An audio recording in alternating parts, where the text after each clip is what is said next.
So one of the really cool things that we can do in Photoshop is something that's called blend modes. I'm going to zoom into Francis here. And I want you to see I've got two layers. I've got my top layer and then my background. I'm highlighted on the top layer.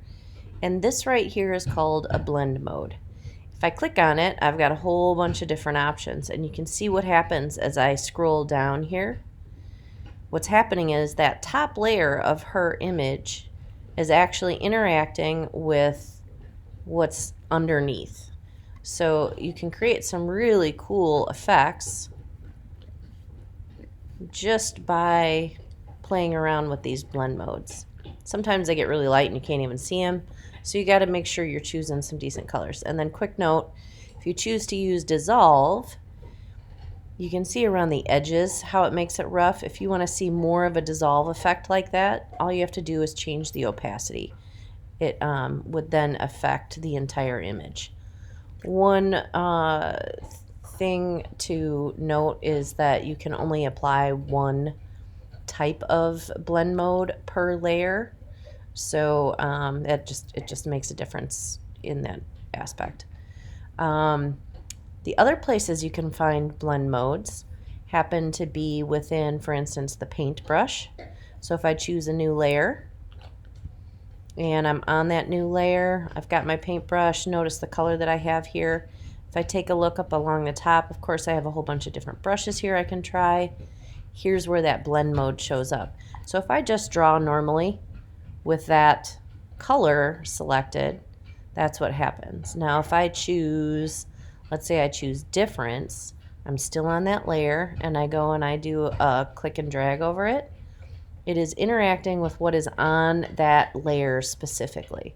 So if I start drawing again with that paintbrush, you can see I start to get some really crazy effects. It's a pretty cool way to start building interest in an image. And then again, if I switch from, let's say, difference to exclusion, let's try that one. If I do a click and drag, the color is just turning blue underneath there, but you kind of start to get the idea of how, when you use that tool, it interacts with it. So it's on that paintbrush, and then of course, just a reminder, it was also on our gradient tool. So if I go and take that and notice I'm on multiply, if I apply this gradient here, I'm going to see that full interaction between all of my colors there. And then if I wanted to take it a step further, I could of course apply a blend mode to this layer. And it has an effect on the entire image because that is on the top of the other layers. So one other thing where we can apply blend modes is with text.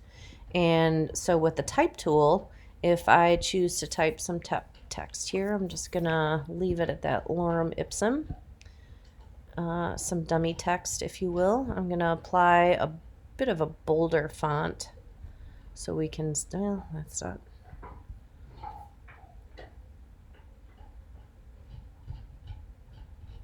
we'll just choose Arial Black.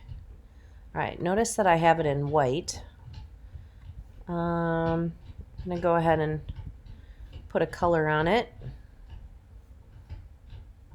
I don't know if you can hear my dog is chewing in the background. Sorry, I went too far over. Sorry. I'm gonna choose my type palette. Why am I having a hard time here?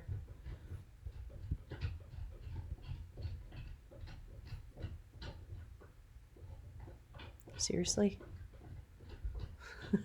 Apparently things have changed. All right, so I'm gonna go to my character palette. And then on here, I'm gonna go in and choose a different color just so that there's a little color to it. All right, so if that's solid and I wanna see my background underneath here, this is a nice subtle way to apply. For instance, when I go back to the layer palette, I could apply, instead of normal, choose multiply, or overlay is a real nice one. It's really too hard to see. I chose too dark of a background, But what happens is we can see through the text and onto the image behind there. So it creates a pretty cool overall effect. So lots of different ways you can apply blend modes. You can apply them to layers, the paintbrush, the gradient, and then of course using a type you can apply it to interact underneath.